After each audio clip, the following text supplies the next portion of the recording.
আগের পর্বে হারিয়ে যাওয়ার গল্পে দেখলাম নেতারহাটের অপূর্ব সৌন্দর্য। এবারে চলে এলাম ঠিক পরের দিন বেতলার সৌন্দর্য নিয়ে। রাঁচি থেকে প্রায় 170 কিলোমিটার দূরে এবং সবুজ বন, পাহাড়, উপত্যকা এবং জলপ্রপাত দ্বারা বেষ্টিত এই বেতলা ঝাড়খণ্ডের পালামৌ জেলায় অবস্থিত একটি শান্ত আদিবাসী গ্রাম, যা জঙ্গলের একদম সীমান্তে। এটি পালামৌ টাইগার রিজার্ভের প্রধান পর্যটন কেন্দ্র। এখানে চিতল হরিণ এবং বাইসন দেখা যায়। পর্যটকদের ভ্রমণের জন্য হাতিও পাওয়া যায়। মাহুতরা তাদের হাতিদের বনাঞ্চলে নিয়ে যায়। এখানে রয়েছে পালামৌ ফোর্ট, যেটা পালামৌ টাইগার রিজার্ভের আন্ডারেই পড়ে। কি করে পৌঁছাবেন? নিকটবর্তী রেলওয়ে স্টেশন বারোয়াডিহি। তাছাড়া জাংশন হচ্ছে রাঁচি, কিন্তু রাঁচি বেতলা থেকে প্রায় 165 কিলোমিটার দূরে এবং নিকটবর্তী বিমানবন্দরও রাঁচি। তাই রাঁচি থেকে আপনারা চাইলেই বুক করে চলে আসতে পারেন এই বেতলা নামের সুন্দর জায়গাটিকে। নেতারহাটে এক রাত কাটিয়ে এগিয়ে চললাম বেতলার উদ্দেশ্যে। আমরা বুক করেছিলাম একটি গাড়ি। সেই গাড়ি আমাদের দুদিনের জন্য বিভিন্ন গন্তব্য ঘুরিয়েছিল। এসে গেলাম এই রিজার্ভ ফরেস্টের মধ্যে অবস্থিত একটি জলপ্রপাত, লোধ জলপ্রপাত দেখার জন্য। এই জলপ্রপাতটি বর্ষার সময় অসাধারণ মনোময়ী রূপ ধারণ করে, কিন্তু আমরা যখন গিয়েছিলাম তখন ছিল বসন্তকাল, তাই জলপ্রপাতে জল ছিল না বললেই চলে। এই জলপ্রপাতটি বুধাঘাগ নামেও পরিচিত। ভারতের ঝাড়খণ্ড রাজ্যের লাতেহার জেলার পালামৌ টাইগার রিজার্ভের মাঝখানে বুরহা নদীর উপর অবস্থিত এই জলপ্রপাতটি। এটি ঝাড়খণ্ডের সর্বোচ্চ জলপ্রপাত এবং ভারতের 21তম উচ্চতম জলপ্রপাত। ছোটনাগপুর মালভূমির গভীর জঙ্গলে এই বুরহা নদীটি আছে। এটি কয়েকটি স্তরযুক্ত এই জলপ্রপাতটি, যার একাধিক স্বতন্ত্র ঝর্ণা অপেক্ষাকৃত কাছাকাছি ধারাবাহিকভাবে প্রবাহিত হয়। এই বুরহা নদীটি 3টি জলপ্রপাতের মধ্যে দিয়ে লাফিয়ে বয়ে যায়। একটি লোধ জলপ্রপাত, দ্বিতীয় বুরহাগ জলপ্রপাত এবং তৃতীয় গুতামগ জলপ্রপাত। কিছু কিছু স্থানে এই নদী ঝাড়খণ্ড এবং ছত্তিশগড় রাজ্যের সীমানা তৈরি করে। বর্ষাকালে কানায় কানায় পরিপূর্ণ থাকে এই নদী। এরপর পৌঁছালাম সুগ্গা ওয়াটারফলস বা সুগ্গা জলপ্রপাতে। ঝাড়খণ্ডের মনোরম প্রাকৃতিক দৃশ্যের মাঝে অবস্থিত সুগ্গা বাঁধ জলপ্রপাত। নেতারহাট থেকে বেতলা জাতীয় উদ্যানের পথে এইটি পড়ে।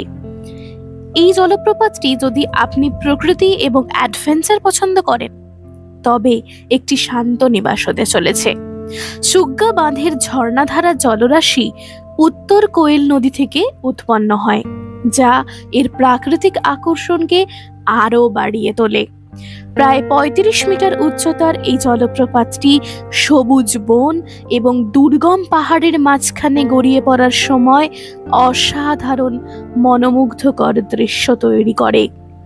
যেহেতু আমরা যখন গিয়েছিলাম তখন বর্ষাকালের চিহ্ন মাত্র ছিল না, তাই জলের পরিমাণ ছিল অত্যন্ত কম। ঝর্ণাধারার কুলকুল শব্দ, আশেপাশের বনের সবুজ গাছপালা এবং ঝলমলে পাহাড়ি বাতাস বিশ্রাম এবং প্রতিফলনের জন্য একটি নিখুঁত পরিবেশ তৈরি করে। এরপর দুধারের প্রাকৃতিক দৃশ্যকে অসাধারণভাবে উপভোগ করতে করতে এগিয়ে চললাম আমাদের রাত্রিবাসের ঠিকানার উদ্দেশ্যে, অর্থাৎ কিনা বেতলা ন্যাশনাল পার্কের মধ্যে অবস্থিত মারোমার ফরেস্ট রেস্ট হাউস। এখানে থাকার ব্যবস্থার জন্য রয়েছে ট্রি হাউস এবং ডাবল বেডেড এসি কটেজ। আমরা চলে এসেছি এখন মারোমারে ফরেস্ট রেস্ট হাউসে। ফরেস্ট রেস্ট হাউসে 2 রকমের রুম আছে, একটা হচ্ছে ট্রি হাউস আর একটা হচ্ছে নর্মাল। এই নর্মাল যেটা আছে এই দিকেটা আমি দেখিয়ে দিচ্ছি নর্মাল কোনটা। নর্মাল যেটা আছে সেটার রেট ছিল 1300, আর যেটা ট্রি হাউস আছে সেটার রেট হচ্ছে 1800। তো আমরা যখন এসে পৌঁছাই তো শুনলাম যে মানে আমরা অ্যাকচুয়ালি ট্রি হাউস পাইনি যখন বুকিং করি, তো এসে শুনি যে যারা ট্রি হাউস বুকিং করেছে তাদের মধ্যে একজন এজেড পার্সন আছে। তো সেই কারণে তাদের মানে এই রুমটা বেসিক্যালি 1300-এর রুমটা যেহেতু সামনেই, তাদেরকে এই রুমটা অ্যালট করে দেওয়া হয়। তো তাদেরকে অ্যালট করে দেওয়া হয়েছে, আর আমরা আছি ওই ট্রি হাউসটা। তো তোমাদের একবার দেখিয়ে নিই ওভারঅল যে কীরকম কী আছে, 1300-এর কীরকম দেখতে আর আমাদের যেটা দিয়েছে সেটা কেমন দেখতে। চলো দেখা। ঢুকতেই যে রুমটা পাবে এটা হচ্ছে 1300। এটা একদম এন্ট্রান্স থেকে সামনেই দুখানা রুম আছে টোটাল এই ক্যাটাগরির, দুটোই এসি রুম এবং ডাবল বেডরুম আছে। ভেতরে পুরো একদম বসার ব্যবস্থা, যেহেতু এখানে যারা আছেন তারা নেই তাই তোমাদের রুমগুলো দেখাতে পারলাম না। আর দেখো ট্রি হাউস, এই যে এই তিনটে হচ্ছে ট্রি হাউস। তো সেই ট্রি হাউসগুলো তোমাদের চলো একটু দেখাই কীভাবে যেতে হয়। একটুখানি দূরে জাস্ট এই কমপ্লেক্সটার ভেতরে ঢুকেই সামনে হচ্ছে এই সামনের একটা, এই মাঝের একটা, আর এই দূরের একটা, সবকটাই বুকড ফুল একদম। আর এইখানে চাইলে তোমরা একটু রেস্ট করতে পারো। আর এইটা আমাদেরকে দিয়েছে এই বাঁ দিকের রুমটা বেসিক্যালি। তো চলো তোমাদের একটু রুমটা দেখি না, এখন কিন্তু কারেন্ট নেই অলরেডি, চলো দেখাই। দেখো এই যে ট্রি হাউসটা, বেসিক্যালি এখন কারেন্ট নেই তাই জানলাগুলো খুলেই তোমাদের দেখাচ্ছি। এই ঢুকতেই সামনেই একটা সোফা সেট রাখা আছে, আর এই যে ডাবল বেডরুম, আর হচ্ছে এখানে ওয়াশরুমটা যথেষ্ট পরিষ্কার। আর এদিকে দেখো একটা ড্রেসিং টেবিল দিয়েছে, আর এখান দিয়ে গেলেই হচ্ছে ব্যালকনি। পুরো জঙ্গলটা এখান দিয়ে দেখতে পাবে। ওই দেখো ওইদিকে আর একটা ট্রি হাউস, আর এইটা আমাদের ট্রি হাউসের পাশের রুমটা। So this is our room. And এখন যেহেতু এখানে পুরো সোলারে চলে, সো কারেন্ট নেই বলে ইলেকট্রিসিটির কিছু তোমাদের জ্বালিয়ে দেখাতে পারলাম না, জাস্ট বিকেল হচ্ছে সেই সময়কার। ও তোমাদের রুমগুলো দেখিয়ে দিলাম কীরকম। আর ওই দিকে যে রুমটা আছে ওটাও এরকম সেম টাইপেরই, কিন্তু এটা পুরো কাঠের তৈরি, বাট ওইটা কাঠের তৈরি না, ওটা নর্মাল সিমেন্টের মেঝে। তো বাকি সব অ্যামিনিটিস সেমই আছে। আর এটা একটু উপরে তাই এটাকে ট্রি হাউস বলছে, আর ওটা একদম ঢুকতেই সামনে, তো সেই জন্য ওটা সামনে আছে। তো তোমরা যদি বুক করতে চাও কীভাবে বুক করবে তার ডিটেলস সমস্ত কিছু ডেসক্রিপশানে দেওয়া থাকবে, এবং চেষ্টা করো কিছুদিন আগে বুক করার, যাতে তোমার পছন্দ মতো অপশন পেতে পারো। ওকে চলো। এই দেখো এটা হচ্ছে FRH-এর এন্ট্রান্স, আর এই যে দেখছো ফোন নাম্বারটা, এই নাম্বারে ফোন করে তোমরা জেনে নিতে পারো যে লাঞ্চ কীভাবে তৈরি হবে বা ডিনার সমস্ত কিছু জেনে নিতে পারো এই নাম্বারে ফোন করে। এই মারোমার FRH-এ থাকার জন্য একটা গুরুত্বপূর্ণ তথ্য তোমাদের বলে রাখি, যারা আসবে রাত্রিবেলা খাওয়ার জন্য জিনিসপত্র রাস্তা থেকে কিনে আনতে হবে, কেননা এইখানে যেহেতু কেয়ারটেকার আছেন উনি রান্না করে দেন, তবে অবশ্যই কাঁচামাল আপনাকেই সাপ্লাই দিতে হবে। হলো ভোরবেলা পরের দিন এবং সুন্দর সূর্যোদয়ের সাথে সকাল শুরু হলো। বেরিয়ে পড়লাম সাইট সিইংয়ে। প্রথমেই পৌঁছালাম মিরচাইয়া ওয়াটারফলসে। মিরচাইয়া জলপ্রপাত, যেটি বেতলা ব্যাঘ্র প্রকল্পর সংরক্ষিত এলাকার মধ্যেই অবস্থিত। এটি উত্তর কোয়েল নদীর উপনদীতে গঠিত। কালো গ্রানাইট লাভা প্রবাহ দ্বারা গঠিত, যা লাভা গম্বুজের আকারে জমা হয়েছে। এর উপর দিয়েই স্রোত প্রবাহিত হয়। এটি গারু নেতারহাট সড়কের বাঁদিকে মাত্র 50 মিটার দূরেই অবস্থিত। ঝাড়খণ্ডের সবচেয়ে নিরাপদ জলপ্রপাতগুলোর মধ্যে একটি। এই গারুতেও আছে থাকা ও খাওয়ার সুব্যবস্থা। রাস্তায় পড়ল ঝাড়খণ্ডের কোয়েল নদী। এই কোয়েল নদীর ভরপুর সৌন্দর্য উপভোগ করতে গেলে এবং ওই জলপ্রপাতগুলির জলপূর্ণ চেহারা দেখতে গেলে অবশ্যই বর্ষাকালেও আসা দরকার। এই সময় বেশ মনোরম পরিবেশ রয়েছে, তবে জলের পরিমাণ অত্যন্ত অল্প। নদী যেভাবে বালুকা রাশির মধ্যে দিয়ে বয়ে গেছে দেখে মনে হচ্ছে যেন চারিদিকে আলপনা কাটা। এই কোয়েল নদীটি ওড়িশা এবং ঝাড়খণ্ড এই দুই রাজ্য জুড়ে প্রবাহিত হয়। রাঁচি থেকে প্রায় 82 কিলোমিটার দূরে ছোটনাগপুর মালভূমির কাছে লাওয়াপানি জলপ্রপাত থেকে উৎপন্ন হয়। এরপর বেতলা ন্যাশনাল পার্ককে ছাড়িয়ে আমরা এগিয়ে চললাম পালামৌ ফোর্টের উদ্দেশ্যে। মাঝে করে নিয়েছিলাম লাঞ্চ। পৌঁছে গেলাম পালামৌ ফোর্ট। এই পালামৌ দুর্গ হলো দুটি ধ্বংসপ্রাপ্ত দুর্গ, যা ভারতের ঝাড়খণ্ড রাজ্যের আওরাঙ্গা নদীর তীরে লাতেহার জেলার বেতলা জাতীয় উদ্যান থেকে মাত্র 3 কিলোমিটার দূরে অবস্থিত। সমভূমিতে অবস্থিত পুরাতন দুর্গটি, যা চেরো রাজবংশের আগেও বিদ্যমান ছিল। রাক্সেল রাজবংশের রাজার দ্বারা নির্মিত হয়েছিল। সমভূমিতে অবস্থিত মূল দুর্গটি এবং সংলগ্ন পাহাড়ের উপর অবস্থিত অন্যটি চেরো রাজবংশের রাজাদের দ্বারা কৃতিত্বপ্রাপ্ত। সমভূমিতে অবস্থিত দুর্গটির 3 দিকে প্রতিরক্ষা ব্যবস্থা এবং 3টি প্রধান দ্বার ছিল। নতুন দুর্গটি রাজা মেদিনী রায় দ্বারা নির্মিত হয়েছিল। ইস্ট ইন্ডিয়া কোম্পানি এই দুর্গটি 1857 সালের তিরোহার নারায়ণ পেশোয়া এবং রাজা হর্ষ দুবে ওরফে সুবেদার আফতাব সিং বিদ্রোহীদের বন্দী করার জন্য ব্যবহার করেছিলেন।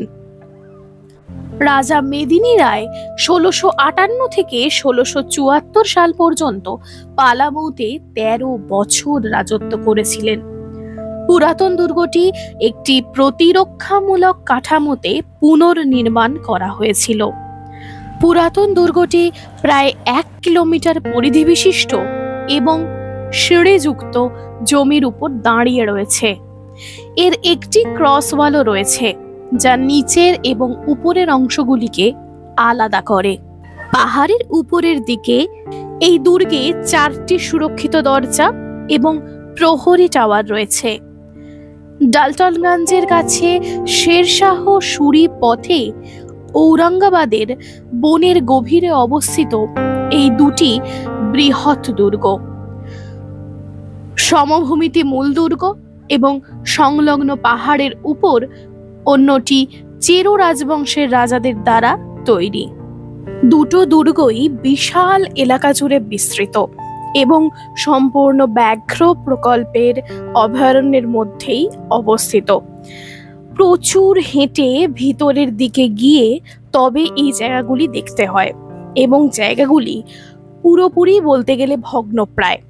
তাই উপরের দিকে পৌঁছাতে গেলে বেশ ভাঙা চোরা সিঁড়ি অতিক্রম করে পৌঁছাতে হবে।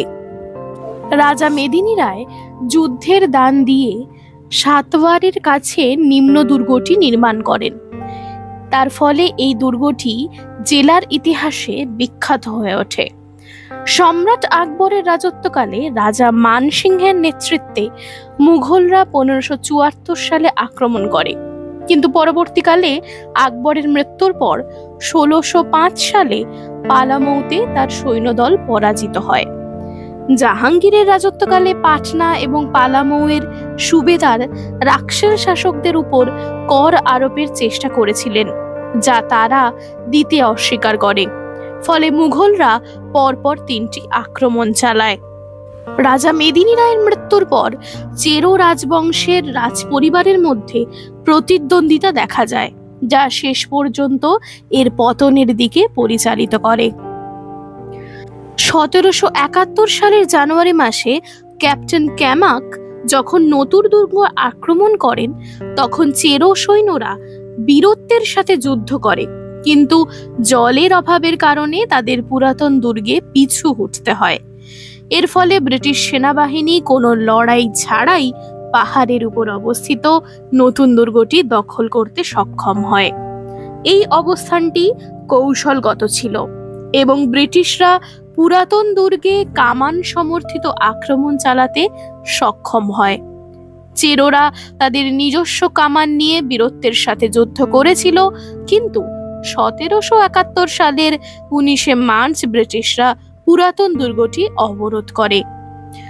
অবশেষে 1772 সালে দুর্গটি ব্রিটিশদের দখলে আসে, আর 1882 সালে চেরো এবং খারওয়াররা আবার ব্রিটিশদের বিরুদ্ধে বিদ্রোহ করে, কিন্তু আক্রমণ প্রতিহত করা হয়। বুঝতেই পারছো, এই বিশাল ইতিহাস নিয়ে দাঁড়িয়ে রয়েছে দুটি দুর্গ, একটি সমতলে, একটি পাহাড়ের ওপরে, যা সত্যি শুনতে শুনতে রোমাঞ্চ জাগায়। সেই ঐতিহাসিক স্থানের ওপরে দাঁড়িয়ে ইতিহাসকে উপলব্ধি করার এক অনুভূতি যেন অনন্য এবং অতুলনীয়। এখানে এই পালামৌ দুর্গতে ইতিহাসকে কিছুক্ষণ উপভোগ করে এগিয়ে চললাম আমাদের পরবর্তী গন্তব্যে, যা ছিল বেতলা ন্যাশনাল পার্কের সাফারি। এই সাফারি 2 টাইমে সবচেয়ে ভালো হয়, একটা হচ্ছে সকালবেলা আর একটা হচ্ছে সন্ধেবেলা। কিন্তু দুঃখের বিষয়, আমরা পৌঁছেছিলাম দুপুরবেলা এবং ফেরার আমাদের ট্রেন ছিল সন্ধেবেলা, সেই কারণে দুপুরবেলাতেই সাফারি করতে হয়। এই দেখো সেই রেড চার্ট। তবে দুপুরবেলা হওয়ার কারণে বেশিরভাগ পশু পাখি কেউই বাইরে ছিল না। 2-একটা হরিণ আর কিছু বাঁদর আমরা দেখতে পেয়েছিলাম, তাছাড়া আর কোনো জন্তু জানোয়ারই দেখতে পাইনি। তোমরা সবচেয়ে ভালো হয় যদি সেই বেতলা ন্যাশনাল পার্কের ভেতরে যে এফআরএইচ আছে সেই এফআরএইচ এর মধ্যে থাকো, তাহলে একদম ভোরবেলা বেরিয়ে বা বিকেলের দিকে বেরিয়ে উপভোগ করতে পারবে অসাধারণ সাফারি এবং দেখতে পাবে অনেক ধরনের জন্তু জানোয়ারকে। ঝাড়খণ্ডের কেন্দ্রস্থলে অবস্থিত বেতলা জাতীয় উদ্যানটি বন্যপ্রাণী এবং জীববৈচিত্র্যের একটি অভয়ারণ্য হিসাবে পরিচিত।